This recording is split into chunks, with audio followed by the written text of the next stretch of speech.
Back here on the Bernie and Sid Show on 77 WABC. Now, America's most exciting You can take it radio down. talk Yeah, show. we got that. The Savage The Nation. Savage Nation, which comes up at 3 o'clock today on WABC Radio. On the line with Bernie and Sid right now, however, is the host of the aforementioned Michael Savage Show. He's a dog lover, by the way. He's into boating, bicycling. He's got a master's degree, several, in medical botany, medical anthropology, nutritional ethnomedicine. Jeez. Wow.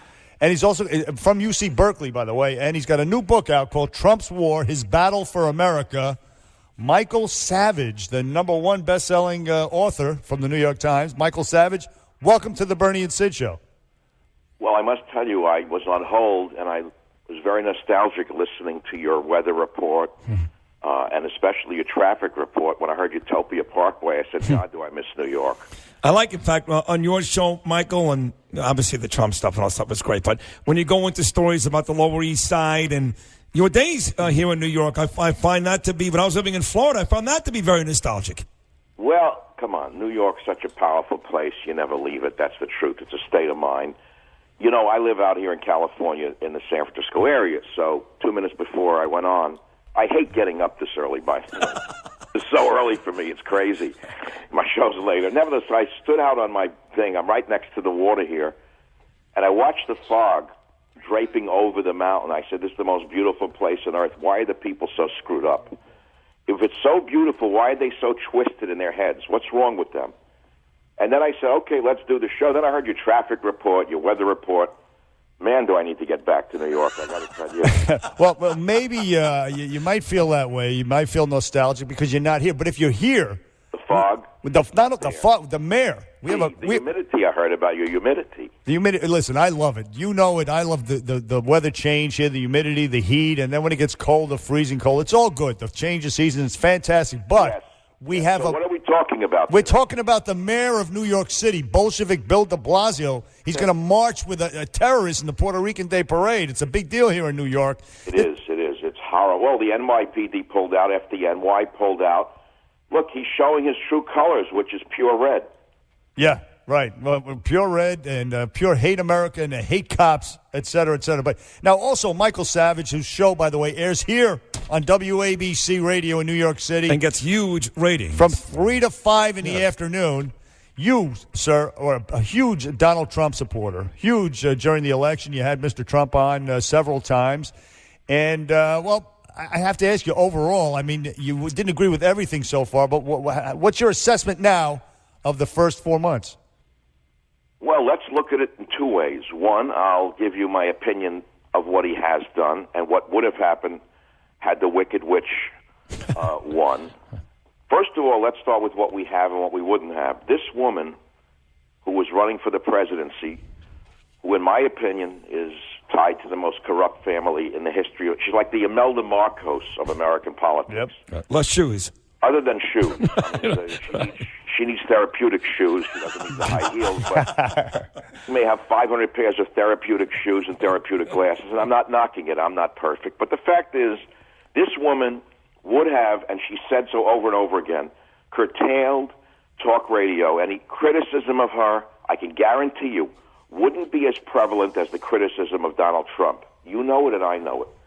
You know, get me going on that road this early in the morning. Why is it that for 8 years, Hussein Obama did one thing illegal after another? There was not one Senate investigation. Andy Blooper of CNN, Wolf Blitzer didn't say a peep. Where did the $175 billion come from that Obama sent to the Islamic State of Iran? Where did that money come from? What, he just print it? Yep. What's the Senate investigation? I don't care whether you're a Democrat, communist. Where'd that money come from? Where was there the outcry from all of the brave men and women in the media?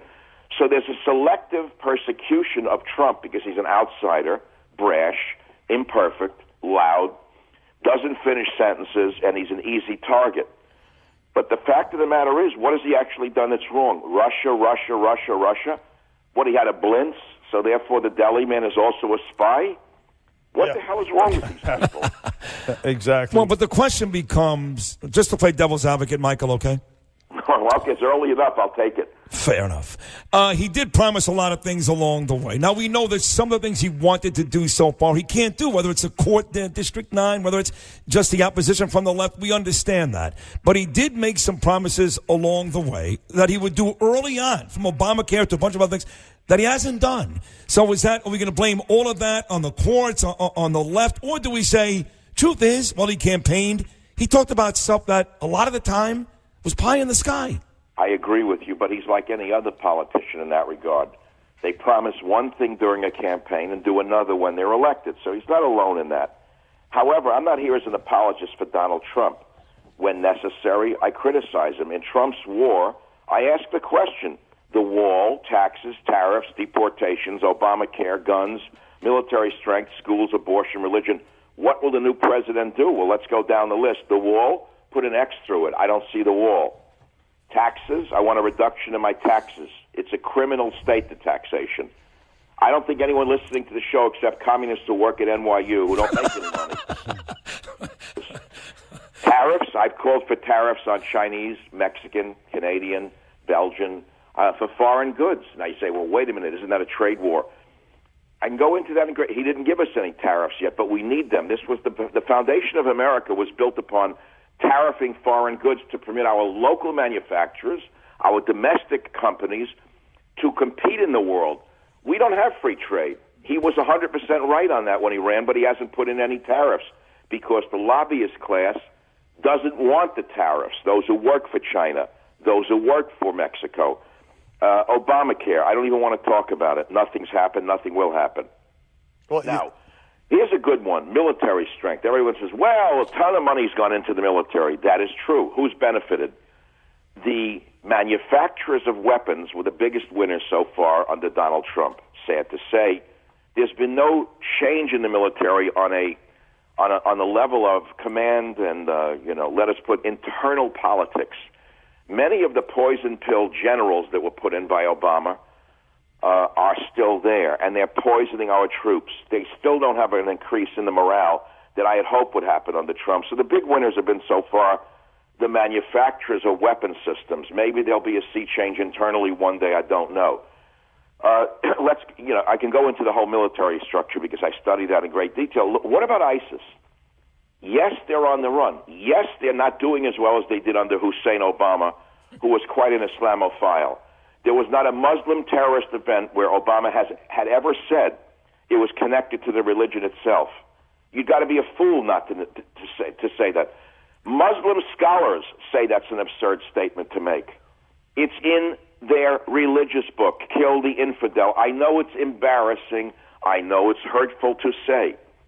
Christianity was once a horrible religion. They had the Inquisition. They put people on the rack, etc. But Christianity went through a reformation. Judaism went through a reformation in some part because nobody does the horrible things called for in the Old Testament. If they did, they should be put in a psych ward or executed. But there are a large number of people who take their holy book literally. Why would we bring them into this nation? Why? Because we're insane.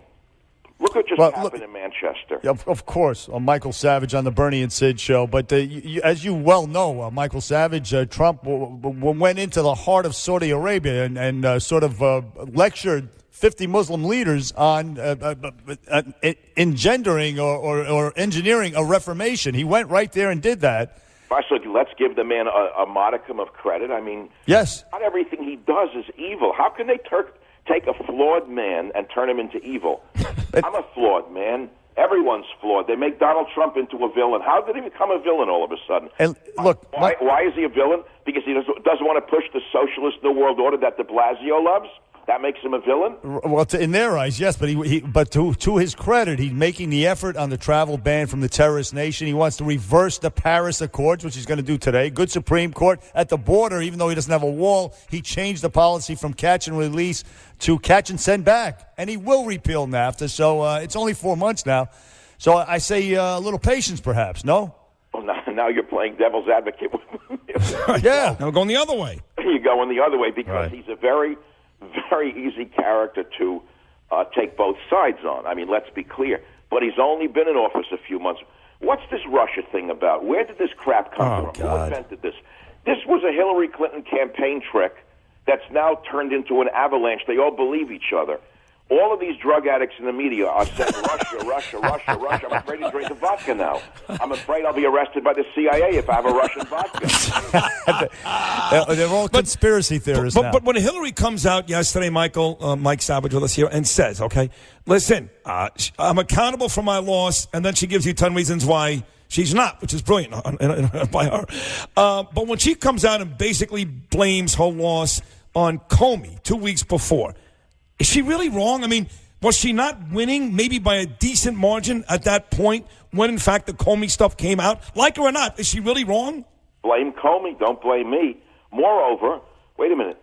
She blamed Russia yesterday. She didn't blame Comey. Right. She said the Russians interfered in the election. Again, this is a creation of the Clinton strategy campaign. Where is the proof that Russia intervened in our election? And if you want to talk about intervening in foreign elections, do you remember what Obama did in Ukraine? Do you remember what Obama did in Israel? He sent operatives from New York City to Israel to turn the election against Netanyahu. You talk about meddling in foreign elections. Paul Begala. Absolutely right. No, you're 100% right. Michael Savage, the book is Trump's War, His Battle for America by Michael Savage here on the Bernie and Sid Show. Michael, about these leaks and coming out of Trump's White House, this deep state stuff, you write about that in the book. Who are these people, and why can't we get to the bottom of this? I don't know. I have no back channel to anybody. I don't have back channel communication. You're Michael Savage. Come on. You're number one. The leaks, who do you think they are? I'll play devil's advocate. Who could they – have you noticed they stopped as of yesterday? I'll give you an inside information. Do you know why they stopped yesterday? Why? You know it was the first day without a leak? Why? In all the months, there was one reason. Why? Because Trump did something that I had suggested for months. I was screaming, he needs a tough lawyer like Roy Cohn to go in there and kick behinds and make sure nothing goes out. Anything goes out, he'll find it. He hired a New York lawyer, his old-time lawyer, who is now watching the store. Yeah. He is watching the store. All of a sudden, the leakers stopped. He hired Mark Kasowitz. Yeah. No. Tough litigator from New York. Yep. All of a sudden, the leaks stopped. Why is that? So maybe they'll get to the bottom of it. And anyone who's doing this to an administration, whether you like it or not, this is not good for our democracy. This is an evil. It has to be stopped. Tough Jewish lawyer, too. By the way, talking about Jewish lawyer and the Jews, Michael Savage, my name is Sid Rosenberg. I'm not fooling anybody. And the one thing I couldn't stand about Obama, among the many things, was the whole Bibi relationship, the relationship between Israel and the United States. This John Kerry doing the deal with Iran, of course, the biggest Jew haters in the world today. So while we can go back and forth on what Trump has done and hasn't done, if you are Jewish living in the United States, you got to feel a heck of a lot better about this guy being in D.C. than the last guy, no? Let me put it this way. A guy calls my show yesterday. He was from ABC, by the way, a listener. And he sounded just like an older friend of mine. He says, Mike, he's such an anti-Semite. How can you support him? I said, what are you talking about? He says, haven't you heard them cheering USA, USA, Jew? I said, what are you, crazy? Cheering USA? I said, are you a paranoid lunatic? No. He said, look it up, USA. I said, what are you, a nut? I said, wherever you go, you think someone's blaming the Jews? I said, if someone sneezes and goes, Achoo! I said, what do you think someone's saying goes, Achoo? Sir, please, hang up and dial 911. You're a very sick man. So there's a lot of paranoia in this country now about Donald Trump. He said this. How can he be anti-Semitic? His grandchildren are Jewish. Right. Exactly right. Orthodox. Listen, Michael Savage, of his show on WABC from 3 o'clock to 5 o'clock in the afternoon. The book is Trump's War, His Battle for America. We're out of time, Michael Savage.